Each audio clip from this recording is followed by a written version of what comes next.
Yeah. And take two.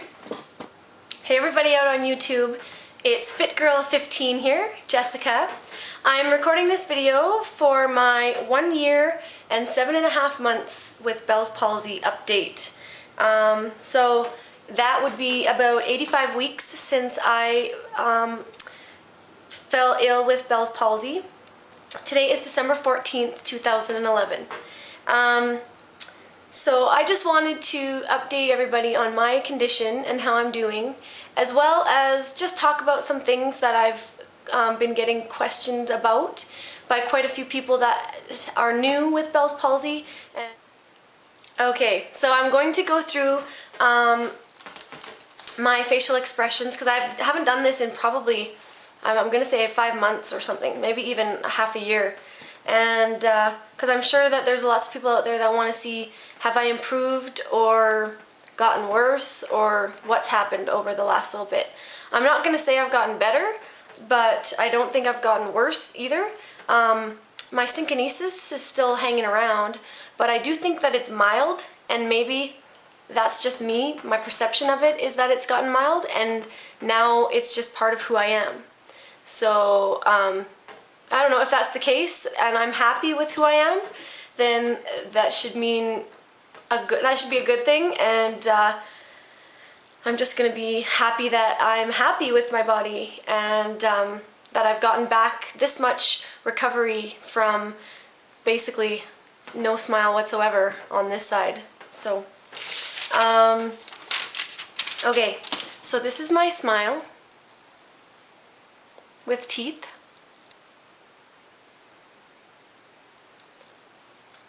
These are my eyes closed, gently, and my eyes squeezed tightly. I can feel this side of my face lifting when I do that.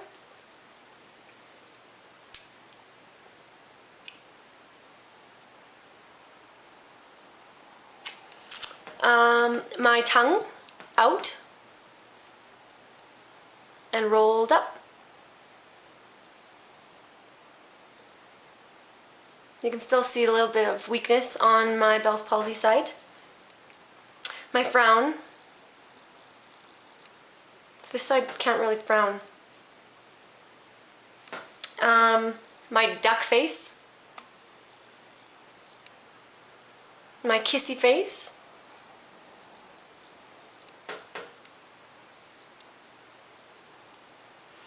My wink on the non-Bell's palsy eye. And on my Bell's palsy eye. I'll try to do that without my mouth.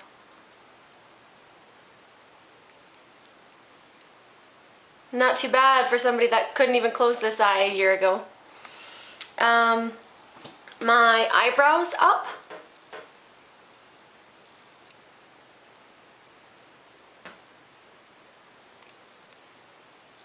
So I can still feel that this eyelid doesn't want to lift as high as this one. And the higher I try to lift it, the more it wants to pull down. So I'm not sure what's going on there, but it's obviously something to do with the length of the nerve, or the length of, I'm not even sure what, but something doesn't want to quite work the same as it used to. And my whistle.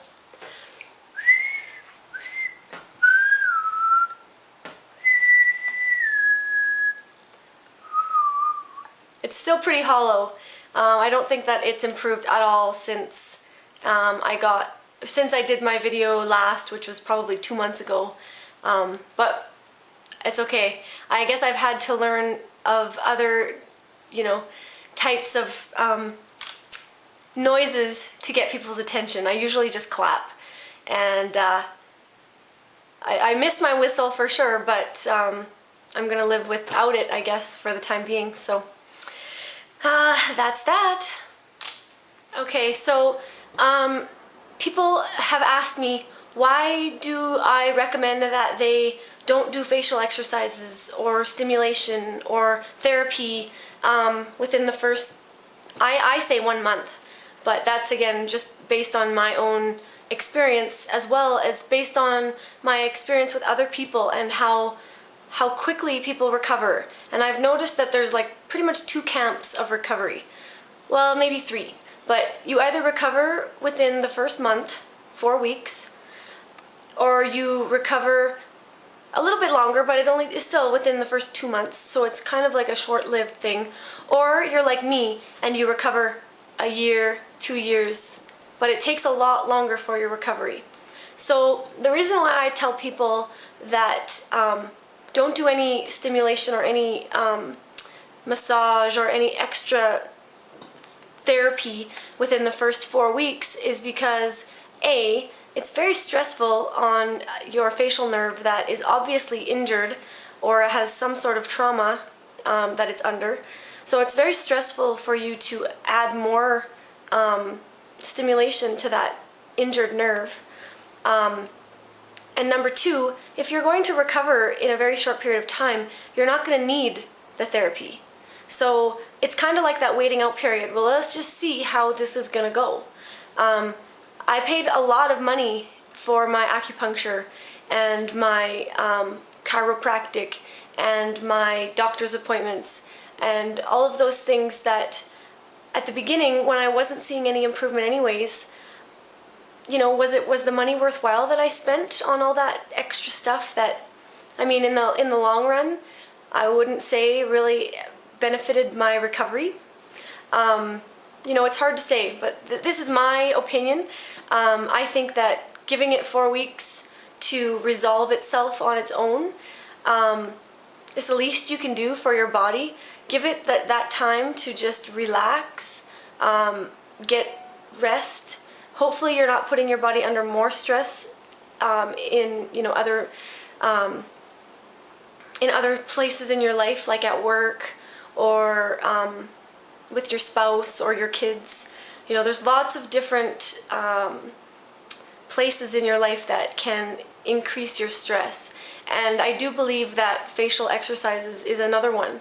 So I think that because Bell's palsy is typically caused by stressful situations, reducing any other ones that you can control is in your best interest, especially when you've already fallen sick. The fact that your face fell is a big, huge sign that you need to do something about your life and the situations that are within it at that current moment, and try to find some balance and bring things back to a healthy stress level. So, and if you don't know what that is, feel free to email me.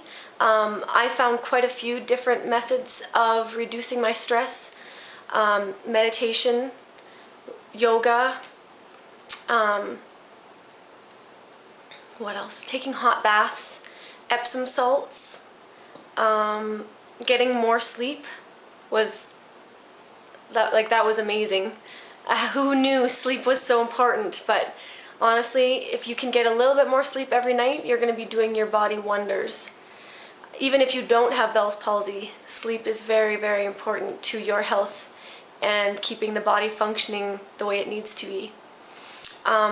Also, think about your facial nerve or the damage that has been caused to your facial nerve, like let's say a broken leg.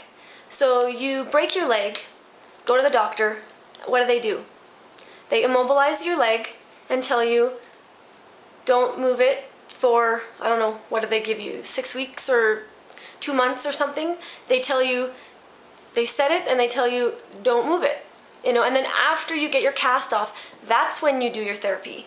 You wouldn't, if a doctor told you after you break your leg the next day you need to go run a marathon or you need to go do some heavy weight exercises at the gym, you're gonna look at him like he's a friggin' nut job, right? So why do we think that because we have now some facial nerve damage that we need to go do exercises on it to make it better? Because in reality, that's probably the worst thing you can do. If you've already got damage to your facial nerve, the last thing you want it to do is to overwork or to try and function like excessively. I do believe that that causes synkinesis and long-term residual effects of Bell's palsy. So if you can prevent a lot of that stuff, you know, do it. And I'm telling you that you're not going to cause your Bell's palsy to stick around by ignoring facial exercises for the first month. I promise you that. Your body is a very efficient, very powerful machine, and it'll be doing its own recovery even without you having to do anything.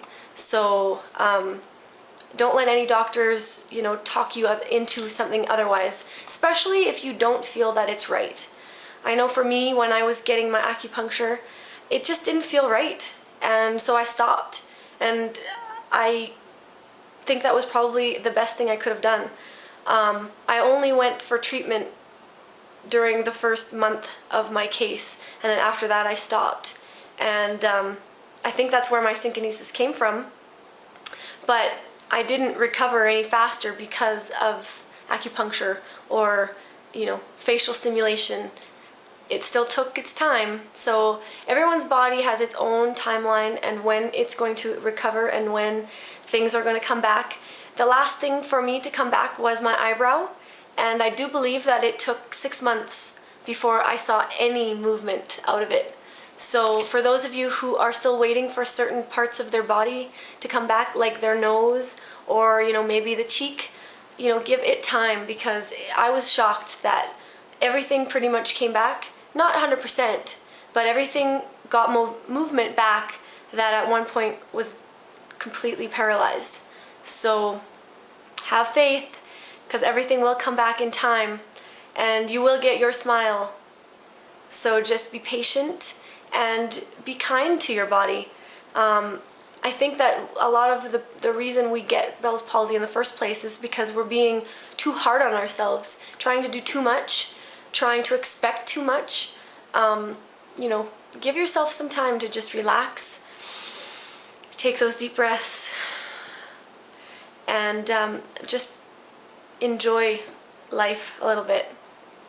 Okay, so I hope this this video has helped you understand a little bit more about where I'm coming from.